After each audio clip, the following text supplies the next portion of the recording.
episode is sponsored by Raise Tech, end-to-end IT solutions for your business growth. Maarten, thank you for joining and having a seat, not on the couch by itself, but close to it.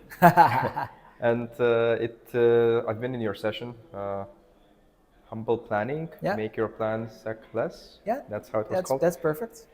It was a great session, by the way. People enjoyed it. I was there as well, I enjoyed it.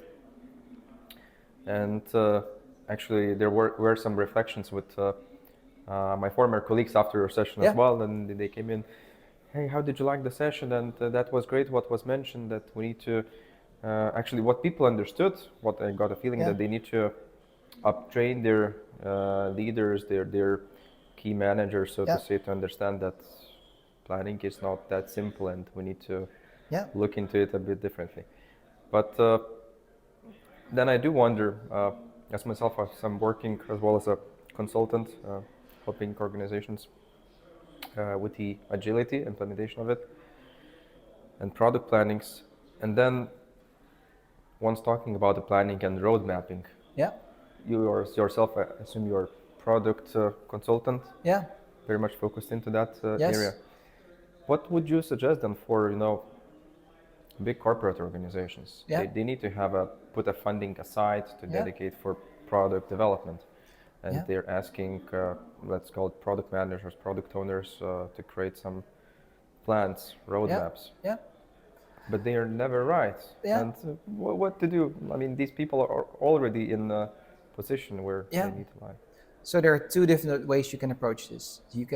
Approach one is you cannot change them, so you give them what they want, right? Which is what most people do. But I do think that the key thing there is, instead of going into a meeting room, doing all these big room planning and making all of these assumptions and making the plan at a time when you know the least, make stuff up, because that's what they're asking for anyway. They're asking you to make stuff up.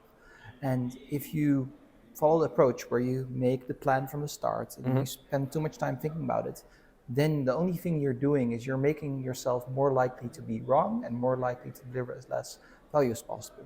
So if you're in that first situation, that's what I would recommend. Like, give them do it guesses. Anyways. Yeah, do it anyways. But just the main thing is, don't waste all the time planning and on it, because it just makes execution worse. Because it, like, how do you say, if what we're doing is complex, there are going to be surprises. We need to discover stuff. So that means our plans need to be open to that. And if we already planned for 1 year and added all the steps and everything and managed all the dependencies, then you kill collaboration. Like what I always say is, better coordination doesn't fix poor collaboration. I completely agree. So the other side of it is, you need to talk to your leaders and make them understand, like, if what you're doing is complex, that means this whole approach that they're asking for is crazy. That's the way it is. It's crazy. And you were there, right, when I gave my talk. And I think the example I gave is, imagine I drop you on an island and you don't know the island. And I tell you, hey, you need to find a way back to the mayor's house. And then I ask you, how long is it going to take? Can you give me the plan? Of course. Like all the steps you have to follow. And then you would tell me, like, Maarten, you're crazy. I cannot do that. And I think, this is a bit extreme, of course, but there is some similarity. It's just as crazy as asking, what is the weather 1 year from now? Like, nobody can tell you that. You can give a guess, but most likely it's going to be accurate. The weather forecast is like 50% accurate or something that far ahead of time. The forecasting and predictability.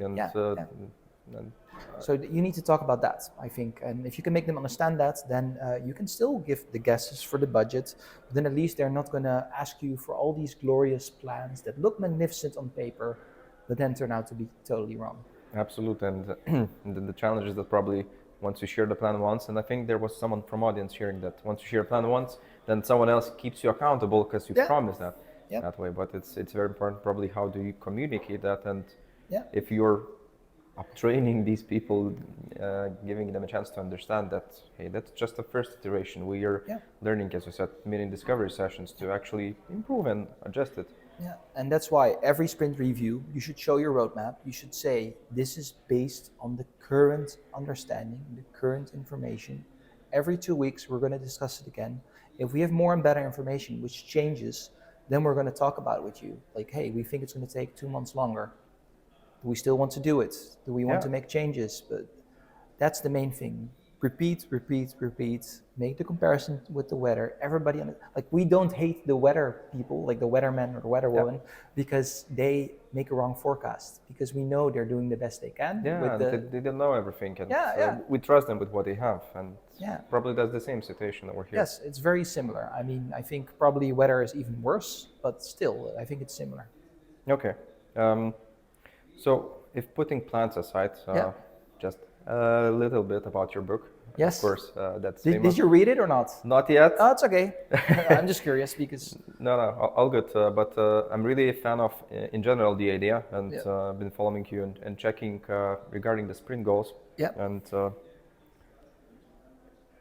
if there is a beginner Scrum Master, because anyways, the book is related to Scrum. Yeah. And sprint goals. If there's a beginner Scrum Master, what would be your number one advice regarding the sprint goals? Yeah. Do this, but you can forget everything else. Yeah. So the main thing what I try to tell in my books, actually what's interesting about my book, it doesn't really talk about Scrum Masters or product owners development. Like it doesn't talk about them a lot, because the main thing the book talks about is, hey, what are we trying to achieve and why does it matter? And how do we work with that as a team? And I think one of the main things which I would tell a Scrum Master is, Scrum is about empowered teams. And it's not about, does the Scrum Master do this? Does the product owner do that? Of course, we have our accountabilities, right? Stuff that we should do. But how do we collaborate as a team? That's the key thing. And most importantly, how do you make Scrum move to the background? So the comparison I made during the talk, Scrum should feel like jazz, like you're in the moment, you're responding to what's happening, what's unfolding.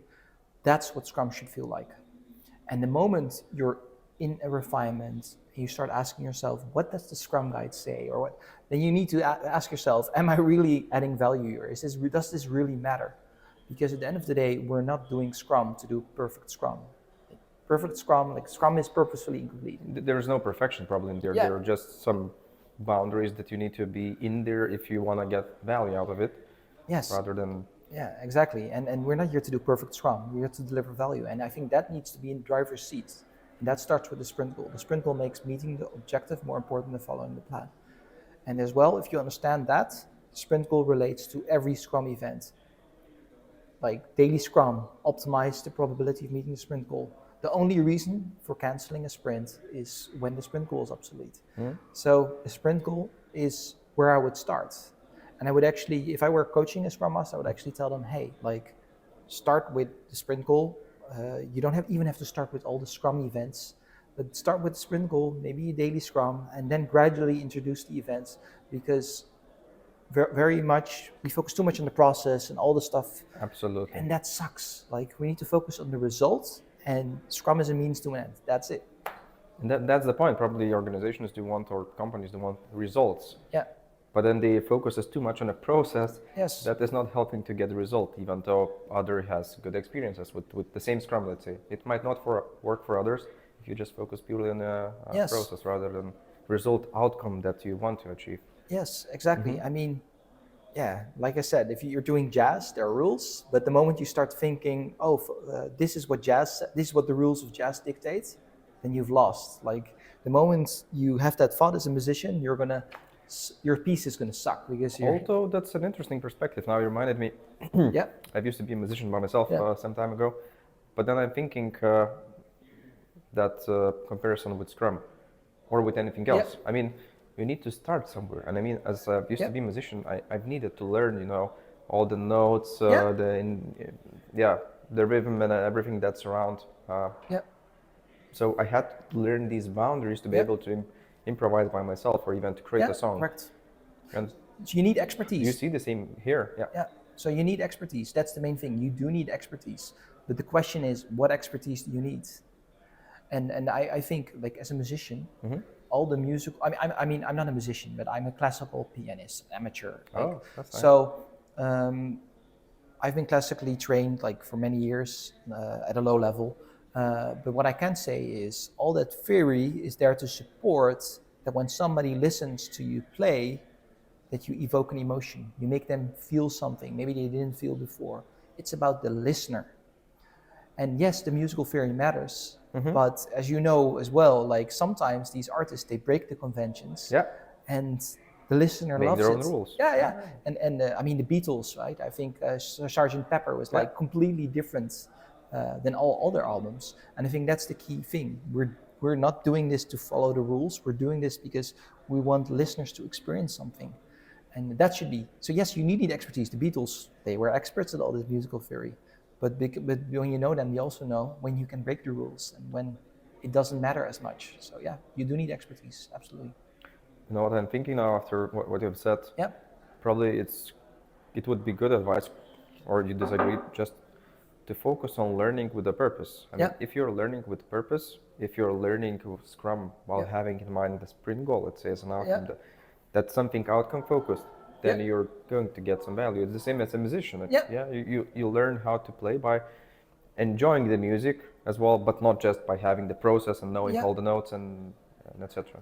But the other part of it is, let's say you would play the violin, right? I've never played the violin, but what I can say is, if you've heard somebody learning to play the violin, it's the most hideous thing ever. Like it sounds terrible. Ouch. I played the piano, right? So the piano is easy. Like you play a note and it sounds decent. Nice. Yeah. Unless something. Yeah. So I think it's the same with Scrum. Like I think in the beginning you will be struggling with the theory, with just mastering. So and I think that's the key thing, which makes it really difficult. So when I started playing piano as well, I was much more focused on performing the piece, not making mistakes. And then at some point it became more proficient, and then you're like, what am I evoking in the listener? But that's a further level. So I think it's also about experience. Like, yes, you need deliberate practice, but if you're a beginner, you're going to be stuck more in the theory, and then you cannot do this improvisation. So you need to start with end in mind rather than just get stuck in the place where you are and okay, I know the process and we have a great Scrum, we have all the events, but what's in it?